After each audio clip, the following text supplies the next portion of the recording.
Welcome to the Creator's Adventure, where we interview creators from around the world hearing their stories about growing a business. If you want to sell digital products online, whether you have a business already or not, today's episode is for you because I'm talking with a 7-figure online course creator, Molly Kaiser, about all the details and story of how she transitioned her service based business into a successful business selling digital products.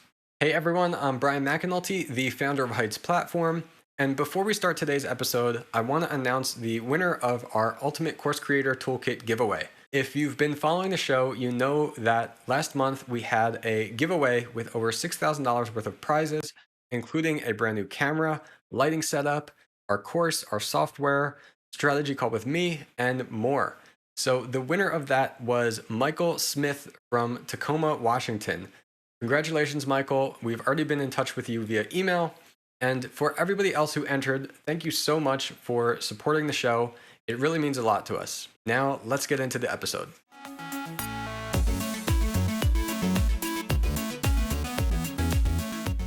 Hey, everyone. We're here today with Molly Kaiser. She is a 7-figure online course creator. She started as a professional photographer for 16 years and then decided to turn her knowledge into a business course for other photographers.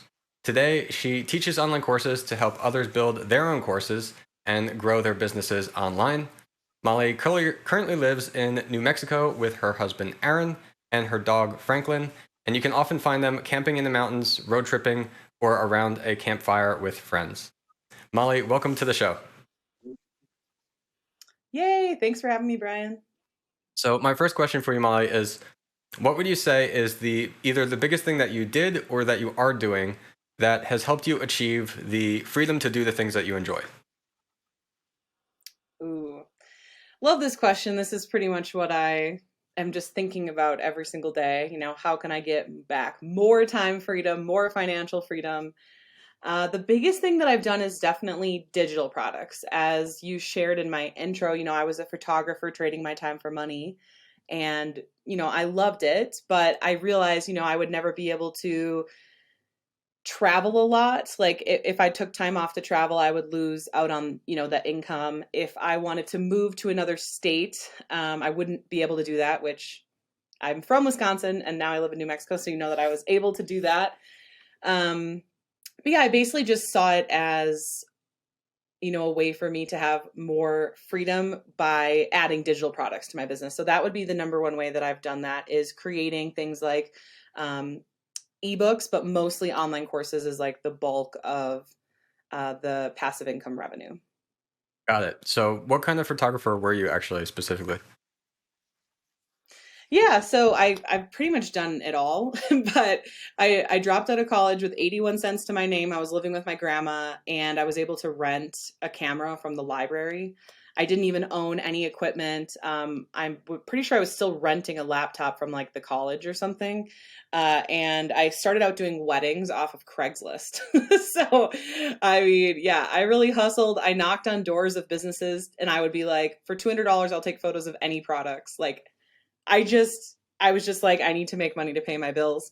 And then over time, it evolved into like a real business where I was making, multiple six figures and I had a studio. And eventually I went all in on a type of photography called boudoir photography, which essentially is like an empowerment session for women. So a lot of people think they would gift the photos to their significant other, but most women actually just do it for themselves. So I really have done pretty much every type of photography there is out there for like 16 years. Oh, cool. So, yeah, so you started your career as a photographer. I know I'm asking you to summarize a long period here, but how did you transition then into selling the online courses and now helping others build their online course businesses? Yeah, it's crazy because it's actually not as hard as you're probably thinking. Like whether you want to leave a 9 to 5 or do less of that or do less of coaching or whatever it is you're doing full time, if you want to do less of it or go all in on courses, it really just comes down to making the time. I have a lot of people tell me, well, when I'm less busy, when I'm less this, when my life changes, it's never going to change. Like we all, I know you've heard this before, but we all only have 24 hours in the day. You're never going to find more hours. And the older you get, it just feels like the less time you have. So what I did was I just simply carved out 10 hours a week in my calendar. And I was just like, this is a non negotiable, every, I think it was like Thursday, part of Thursday and Friday. I would focus solely on what I was going to do with my course. So, and then everything else would be my photo business. And I mean, we were doing like 10 photo shoots a week. I had employees, like it was a lot of work. And so I made that time. And what I really started out doing was building a following and then kind of trying to monetize it at the same time. So I kind of did both right away. I didn't wait I didn't wait super, super long until I decided to start offering my course, which a lot of people, I think that's a mistake that can be made is, well, I'll launch next year, next year, and next year. It's better to like do what's called like a so like a beta launch, like a pre-selling period so that you can test out your course study and make sure people actually want to buy it before you spend all that time building it. That's probably like a whole other topic we can talk about, but that's essentially what I did is I blocked out 10 hours a week, started to build that audience, listen to what they wanted, and then came up with that course offer and all of that. So Cool. Yeah, I like that point about forcing yourself to say, I'm going to dedicate this 10 non-negotiable hours to work on it. And because what you were talking about before, that a lot of people think like, oh, well, I don't have time. I agree. Like you'll never have time, and if anything, you'll have less time going forward. So I heard somebody else say this, and it maybe sounds kind of aggressive, but I don't think it has to be taken that way. But it's like the idea that like if you don't work on that thing, if you say like, oh, I want to do it, but you're not getting to it, then it means you don't want it bad enough. And if you get to the point that you say like that, like this is like it has to change, like that you have no money, something happened that like it has to change. Like that's when you see a lot of entrepreneurs, a lot of the kind of people we interview, they talk about the story of like that's when I made that shift or that transition because I had no choice. And so you don't have to make it so hard for yourself that you don't give yourself any choice. But if you realize that like I really do want this, and then you can commit and find a way, like yes, it will be difficult maybe to make that 10 hours fit in somewhere. Like if you have to sacrifice sleep or something or whatever during that initial period. But and I did for sure. I just want to add that like it was not a walk in the park. I definitely pulled some all-nighters. yeah, but I think in most cases, I would say if like you truly decide like this is what I wanted to do, and you make that commitment, afterwards, not only will it hopefully get easier, and you'll be able to reclaim or shift a little bit of that time into the new thing, but you'll feel so much better as a result instead of always feeling like, oh, I want to get to it, but just not quite there. Yeah, I'd love to add something to that because, like, the first thing is all of my students, the first thing I have them do is set their why. Because, like you said, if you don't really know why you want this and you want it badly, you're just not going to do it. Because a lot of my students are in the same boat I was in, where, I had a successful service based business. So money no longer was like really the motivator because, I was already meeting all of my needs, saving a lot of money, all that stuff.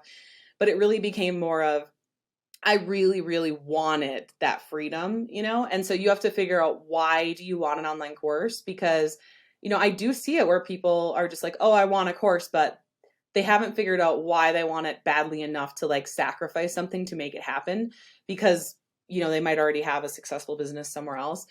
But for me, I used to have these visions during photo shoots of me at like 70 years old, lugging like a 20-pound camera up a ladder. And I was just like, I don't want that to be my life. I don't want to, like, I grew up in Wisconsin and I was like, I don't want to live here for the rest of my life. I want to move around and travel and do things. And so, yeah, you really have to find that fire to motivate you to make the time, because if you don't make the time, you're never going, it could be 20 years from now and you'll be like, oh, I wish I would have started that course 20 years ago. There's not a better time than now.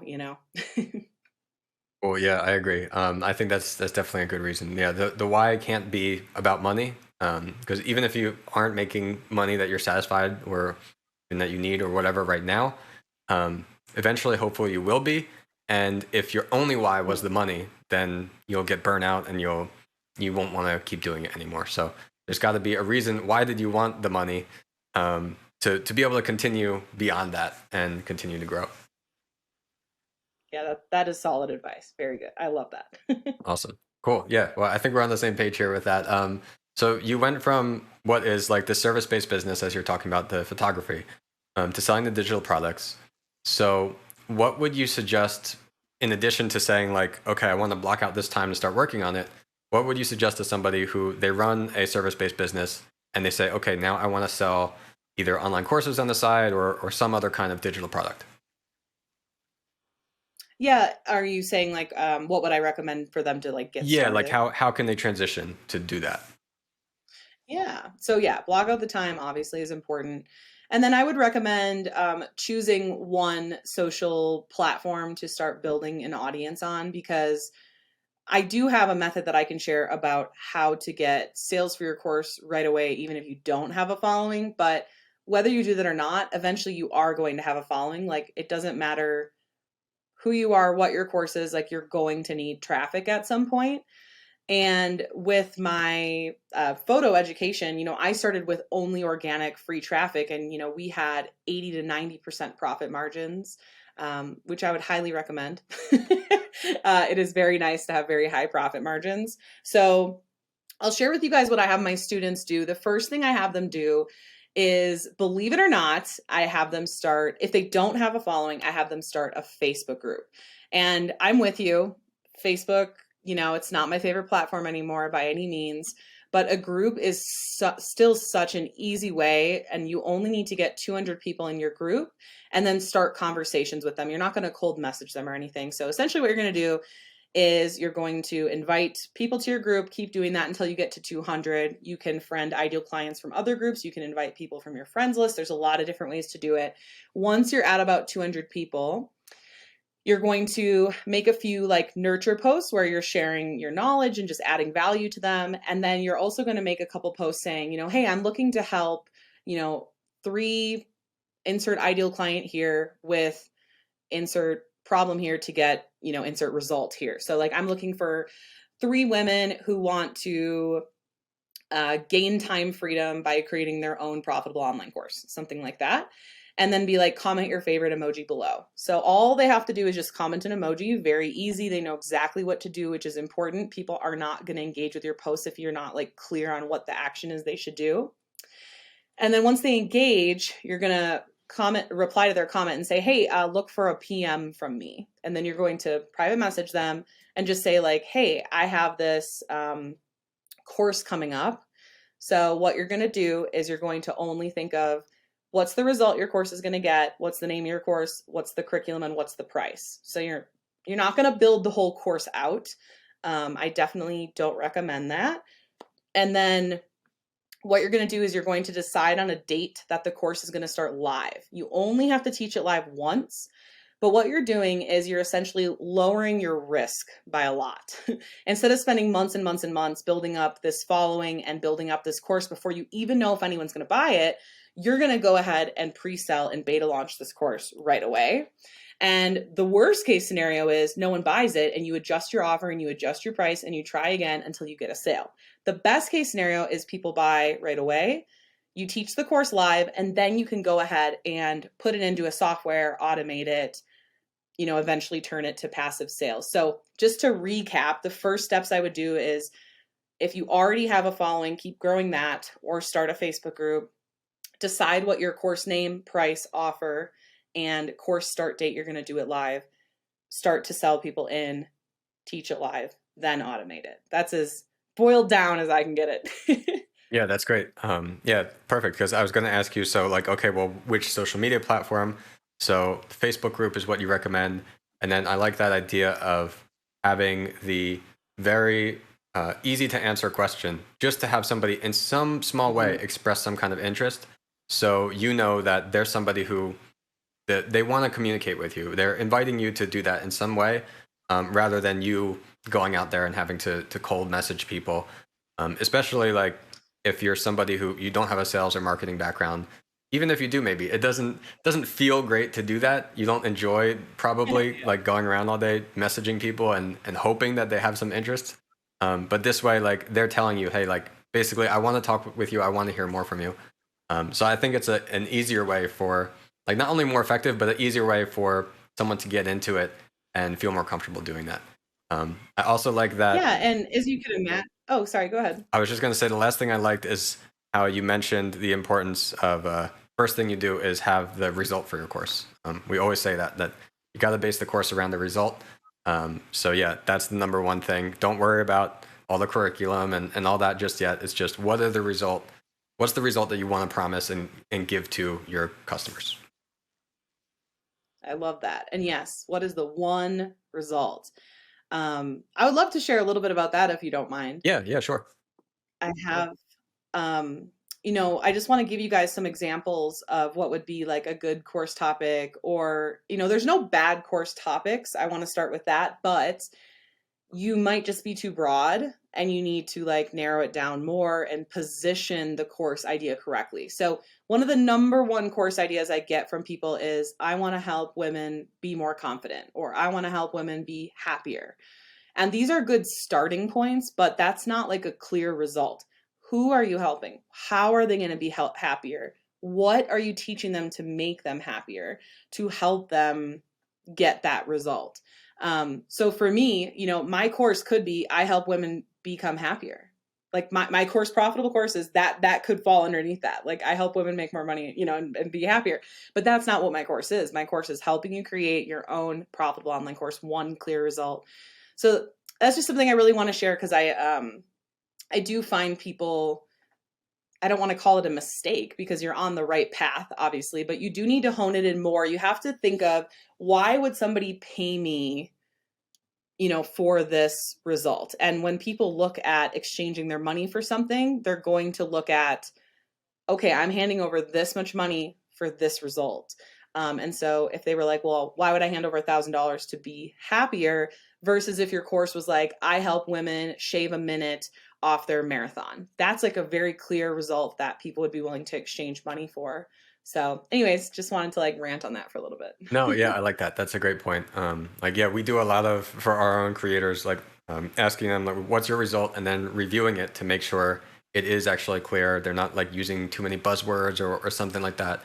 Mm, Because I that's really good. like this point you're making that, like, yes, you may understand what the person wants generally, but when you can describe it specifically to that specific problem that somebody has, then that does like the marketing for you in a way that your potential customer can see that and say like, this is my problem. That's what I want.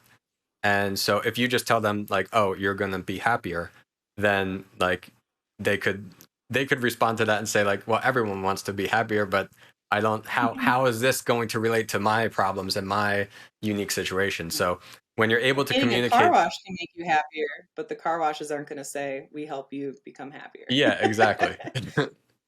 Exactly. Yeah. So that's a great point. Um, well, so how did making this switch from the photography, the service business to the online courses, how did it change like your day-to-day personal life and also like impact your mental health, would you say? Yeah, so I do want to share that it definitely wasn't like an overnight thing. I definitely, I did it slowly over time. Basically, I had my studio with my employees, and then I started doing this. And it basically was like part-time. Courses was like part-time for me for like a year. And then it basically became me running two full-time businesses for a long time. And then slowly over time, I just took less and less. I basically just charged more and more for my photography services and had less and less clients. And I actually had it at a very, very good, great balance, until I decided to just fully go all in on digital products. But how did it change my life going full time? I mean, so many ways, honestly. I just, I did photography for 16 years and I was extremely passionate about it, but I feel like my passion just shifted over time. I mean, I was only 17 years old when I started my photo business. Wasn't even really like a fully developed human at that point, to know what like my path in life was, and your path can change and shift over time, and that's okay too. So, yeah, basically when I went all in, it changed in that like I just have such a passion for digital products and helping others with that. So it did make me happier, funny. Um, and also, it got me a lot more time freedom because when I had my photo business, I always had to say no to like family get togethers or like friends wanted to hang out last minute. I'd be like, oh, well, I can't because I have a client or whatever.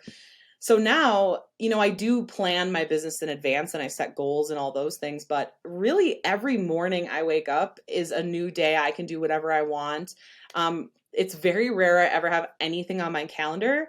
I do quite a few guest podcasts, so that would be one of the only things I really have on my calendar. So, yeah, I would just say that the number one thing for me is waking up every morning with like a blank calendar and getting to decide like what I want to do each day.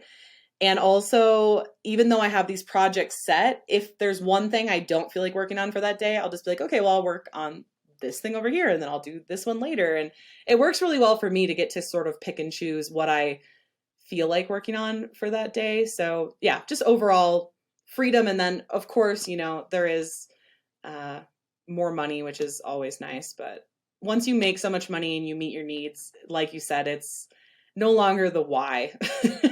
And that's why you have to have a better why, because once you meet all your needs financially, it's just no longer like that motivating, at least for me. Yeah, definitely. Definitely, I agree. I like what you mentioned about the service business, how you were raising your prices when you transitioned eventually into only the digital products. Like we kind of did the same thing actually in our business. We started as a web design studio. We figured, hey, we want to build our own products now, our own services. And so that was the same thing. We eventually said, okay, we're gonna keep raising our rates. We'll take on less clients, and that helped the whole thing happen. So um, if you are someone listening to this or watching this, you're in a service based business right now, and you're thinking like, well, what's the best way to like slowly transition? Definitely, I would recommend that because um, raising the prices helps get you in some cases a better quality of client, so you're able to usually work on like better projects, less projects, and then keep your focus enough of your focus on what you want to transition your business into. Absolutely. So with your first ever course, then, so you mentioned like it wasn't like an instant switch. Can you tell us a little bit about the story of the first ever course? Like maybe about the launch. How did that go? What did you learn from like the experience of doing it the first time? Yeah. Yeah, I love this story. So you know how I just taught you guys all about like beta testing and pre-selling. Yeah, I did not do that with my first course. I fell victim to what I like to call the old way, which is, I didn't spend I see people spend more than a year trying to grow their following. I did not. I didn't wait that long. So I did okay in that aspect, but or more than a year, something like that. Anyways, but the very, very first course, I made a lot of mistakes. I would love to share them with you guys because then you hopefully never have to make these mistakes. But the first mistake I made was again using the old way. So I think launching can be good down the line, but I don't think it's the best way to get your course going um, the first time. Just like I just shared with you guys, that is what I do and what I recommend, what my students do, what I always do going forward is I do like the pre-selling, right? So the first time I did it, I fell victim to the old method, which was like build your following, nurture your following. So build your following for months, nurture your following for months, do a pre-launch for like a month, do a launch for a month. Like it was like a long time, right? And I ended up having a very vague course idea, just like I told you guys, like helping people be happier is not a great course idea. And my course idea was like helping photographers with business, which even that you might think it's, wow, that's a lot more niche than helping people be happier, right? But it wasn't niche enough. I only got, I don't know, like a few sales. It was a huge disappointment. I remember being like, I'm a failure. I suck at this, But really looking back, it was just a few tweaks that I had to make. What I ended up doing was I came out with another course, and even though the content was almost the same, I changed the positioning, which is what I talk about all the time. So this one in particular was marketing for boudoir photographers. So it was very specific. It was like, we help boudoir photographers get more bookings. Very specific. They know exactly the result. And in fact, I think it was even like, we help you get X bookings in X timeline or something like that. I don't remember the exact timeline, but so yeah, and it's interesting how like the content wasn't really that much different. It was just the positioning of the actual course. And I have people come to me, with these really broad topics, and then I ask them what's in their course, and I'm like, oh, well, the content's amazing. Like, you just haven't pulled out the result and like positioned it correctly. So I'm trying to remember what I went on a tangent. I'm trying to remember what your No, question that's was. such an excellent point. Definitely, I want to draw attention to that because if you're listening to us and you're saying, "Oh man, you know what? Maybe my result that you talked about before, maybe it's not clear enough. I got to go redo everything." Um, Chances are you probably don't. So just because you want to change or specify like your result a little bit more, it doesn't mean that you have to change your content necessarily. It, as you're saying, it might barely have to change at all, because you're Hmm. offering essentially still the same thing. You're just clarifying who you're offering it to. Hmm. Yeah, and I think it's great if you can get really specific on your ideal client or the result, but it's even better if you can get really specific on both. So yeah, I definitely agree with you there. So yeah, that was kind of the journey of my first course was, I didn't know what I was doing. I did it the old way that a lot of the like course gurus teach still, but I am more of a I like to use this example of Elon Musk with the Cybertruck, which is a hilarious analogy because I don't even think he's actually rolled that out. So we can all laugh about that. But if it's not like he spent billions of dollars making all these Cybertrucks before he even knew anyone would want them. He had one Cybertruck on a stage and pre-sold, I don't know, probably like tens of thousands, if not more than that, of people to give him cash up front. A lot of my friends did this. They gave cash up front for this truck that doesn't even exist. Um, because, they want to support him and they eventually want the truck if he does roll it out. Bad example because you will roll your course out. But he, that's what he's doing is he's pre-selling. He wants to make sure that there's actually a market for this thing before he's going to go and spend billions of dollars making all these trucks. And that's exactly what you should do is, yeah, make sure people want it. And again, worst case scenario is you just adjust the offer, the price, the messaging. You're not like redoing an entire program. So Yeah, exactly. yeah. Yeah, and finding out that the first time you try something is a failure, it doesn't mean like, oh, I'm done. It just gave Right. you a data point now that you can say, okay, well, now that I know this, I didn't know this before. Now that I know this, how can I adjust or improve it to try again? And that's I something love that I that. think Everything is, is data. what was that? I just say, like, I love that everything is data. Like, if you start looking at your business from a data standpoint, pretty much only, and not an emotional standpoint, it will change your life. Like, the second I started doing that, it's like there are no failures, there are just lessons, there are just things to learn from. And I no longer have to feel like emotional about my business. Like, I just released a YouTube video last week that I spent a ton of time on, and it didn't do as well as I thought. And I could have been like crying on my office floor, like, oh my God, like I suck at YouTube. But instead I just looked at the data and I was like, oh, like the average view duration like isn't high enough. I need to, change this for next time. So anyways, I could talk about data all day, but I love that. Yeah, and yeah, it doesn't mean you have to be like a super analytical person to necessarily like take advantage of this. Um, but like, yeah, where you can put the emotion into it is realizing that it isn't this one thing that you're launching, you fail, and then it's done. It's a constant journey of improving and progressing. Because like, let's say you're successful, it's still not like, okay, I'm successful and I'm done. Well, what are you gonna do next? So it's a constant journey. You're gonna have successes and failures along the way. The best thing is when you can create some small successes for yourself to help keep yourself motivated. That is helpful. And I think what you're mentioning about your strategy for how you would do the pre-selling is something that kind of helps with that, right? Because if you were to do this big planned out launch, spend months and months before somebody can even buy something from you, then you get to the situation that if they don't, it's a lot harder for you to continue because you feel like, oh, I was really leading up to this moment. I was hoping I would get something where if you could pre sell it And right away, even if you consider it a failure and you get like one person to buy, at least you got something. You got your first dollar from something. And oftentimes, like I think from what I've seen of creators, for myself even, that's enough motivation to keep you going and go to that next thing. Absolutely. Could not agree more. Cool. So on your website, you talk about the course Kickstart framework. Can you explain a little bit of like what that is? Is that like this idea that you're talking about of the pre-song strategy, or? Yeah, so I called it like a pre-selling or beta because that's just like the terminology people know. And I know Yep. that there's course creators listening, but yes, that is my Kickstart framework.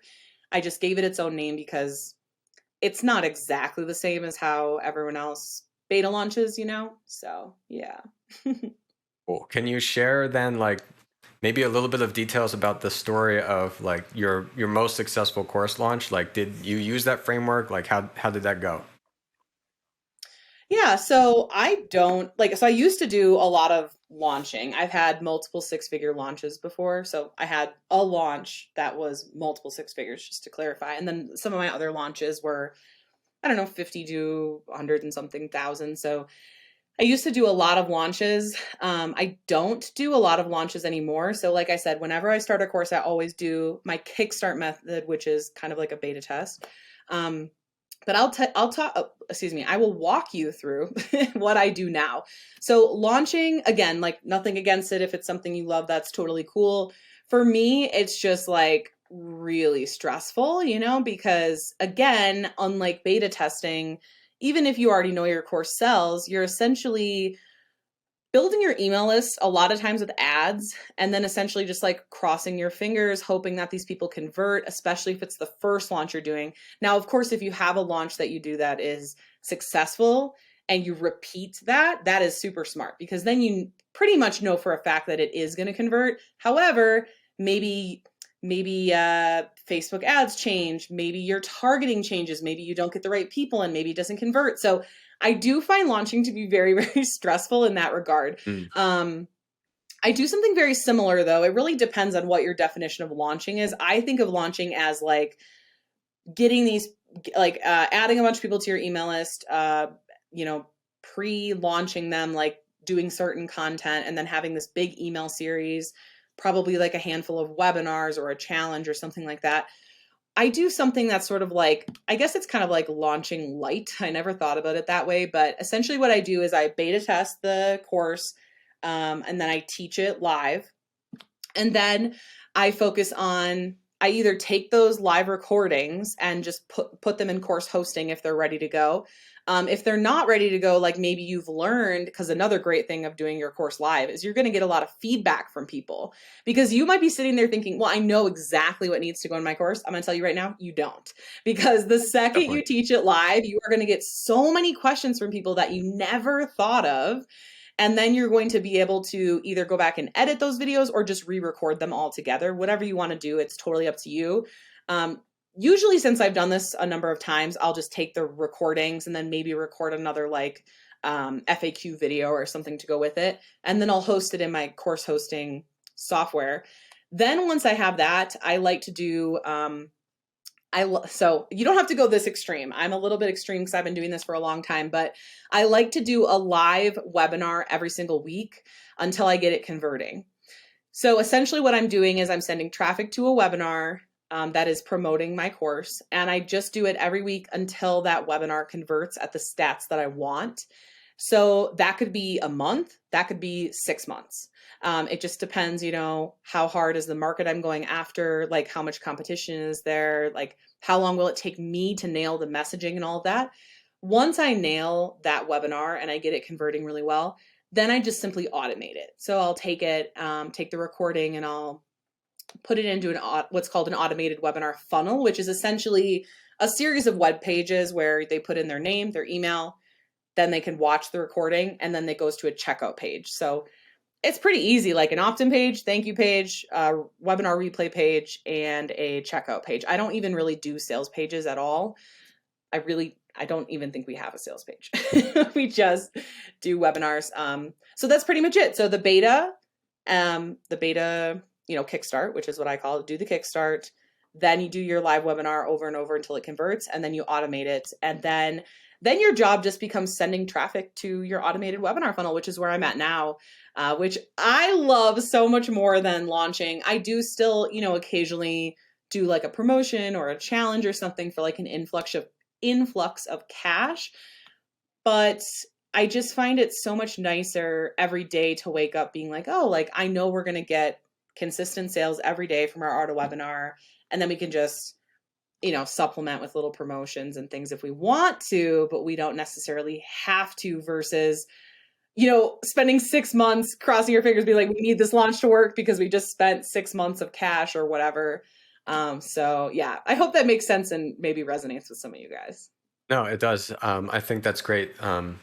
What I want to like maybe add to that is the point. So like you mentioned that your strategy feels like a little bit more relaxed than the whole like complex launch. So if someone's not familiar with like either of these concepts, what I would say is if you just heard like everything Molly said and you're thinking, well, that still sounds complicated. What what I would say is I think the important point here is when you say I'm going to do the webinar and I'm going to keep doing the live webinars, the reason that that's more relaxed and easier is because you're able to basically practice. And so that's why you're doing the live webinars. You're practicing and you're figuring out, oh, are there new questions? Are there different questions? And you get a better feel when you're there really with the audience and they can chat and see things and ask things. Are they asking things? Are they engaging? Are they asking things you didn't explain? Like what's going on with that? That helps you figure out for the next time so you can practice again versus saying, I'm going to just record the video and then I'll just automate it and put it up. I'm not going to do it live. Because so if you're thinking that's easier, I think maybe it's not, because then you're not getting that feedback quite as easily. And when you say, okay, well, it didn't work, now you have to go record and edit and produce this new video, which you don't necessarily know why it didn't work. So doing the live webinar, like you're getting the opportunity just to hang out and tell everybody about what you're doing and ask them questions. And you can find out like, oh, like, are you not understanding this part? Or like, why are you not buying or something like that? So even though there's still steps involved, it's a more relaxed process, I think.